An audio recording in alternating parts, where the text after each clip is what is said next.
कुछ आत्माएं निकलती नहीं, वे सो जाती हैं और जब जागती हैं तो अपने साथ एक शरीर नहीं, एक युग ले जाती हैं। 1993 केरल के तटवर्ती इलाके में एक युवती रिया थॉमस को अस्पताल में भर्ती किया गया। डॉक्टरों ने कहा एपिलेप्सी, साइकोसिस। चर्च ने कहा यह आत्मा का वास है और जो रिकॉर्डिंग एक्सॉर्सिज्म के दौरान हुई वो आज भी वेटिकन की रेड टैग्ड फाइल में बंद है। अब सुनिए वही कहानी जैसे यह अभी आपके सामने हो रही हो। रिया अब बोलती नहीं, सिर्फ फर्श की धूल में अंगुलियां घसीटती है, गोल गोल चक्रों में। रात में वह अपने कमरे में अपने बालों से खुद को लटकाने की कोशिश करती है और जब बचाया जाता है वह हंसती है और कहती है, उसने कहा था चुप रहूंगी तो जल्दी अंदर आ पाएगा। रिया के शरीर पर खरोंचों के निशान बनते हैं, लेकिन डॉक्टर कहते हैं उसने खुद नहीं किए। एमआरआई में दिखता है दिमाग के बीच में एक सांप जैसी आकृति जो मूव करती है।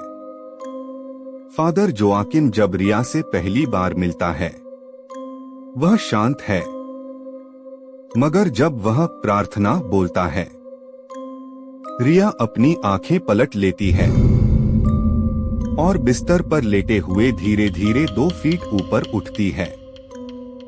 उसका शरीर एस शेप में मरोड़ता है।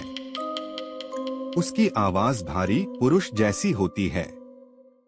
मैं आत्मा नहीं, जो तुमने जला दिए थे, मैं उनका बदला हूँ। चर्च के पुराने तहखाने में मोमबत्तियां रखी जाती हैं। दीवारों पर क्रॉस, बीच में नमक से खींचा गया 7 बिंदु तारा। ईश्वर के नाम पर तुझे बाहर निकालता हूँ, हमेशा के लिए। रिया हवा में चढ़ती है, उसकी पीठ दीवार से टकराती है। वह जोर से चीखती है और उसकी चीख में 3 अलग अलग आवाजें गूंजती हैं। रिया अपने ही मंगेतर नील की आवाज में बोलती है, तू तो मुझे छोड़ने वाला था ना, अब मैं तुझे छोड़ूंगी नहीं। फादर कहता है, ये वो नहीं है, ये तुझ में छिपा अपराध बोल रहा है। उस पल रिया की गर्दन उल्टी घूमती है और उसकी आंखों में पूरा काला रंग भर जाता है।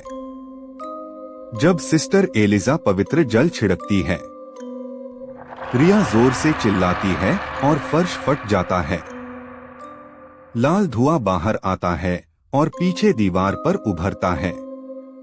सार्वभौमिक आत्मा मुक्त नहीं हुई। अब फादर जोआकिन कहता है, अब आत्मा नहीं बलिदान चाहिए, या वह शरीर फट जाएगा। वह रिया को पवित्र चक्र के बीच रखता है। सभी खिड़कियां अपने आप बंद होती हैं।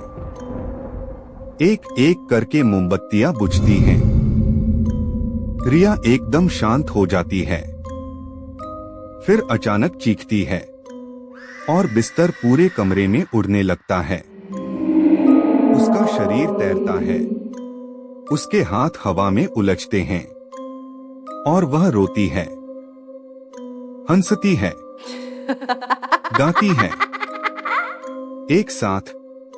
तू अब भी चाहता है मैं बाहर जाऊं, तो मुझे कुछ दे अपने अंदर से। फादर चिल्लाता है, हे प्रभु, मैं तुझे अपनी आत्मा अर्पित करता हूं। चक्र जल उठता है। रिया जमीन पर गिरती है बेहोश, फिर शांत। लेकिन फादर जोआकिन का शरीर धीरे धीरे राख बनता है। वह मुस्कुराता है और कहता है, मैंने उसे बांधा नहीं, मैंने सिर्फ उसे रोक दिया। अगले अनुष्ठान तक एक नई लड़की दूसरे शहर में आईने में मुस्कुराती है और उसकी आंखें काली हैं।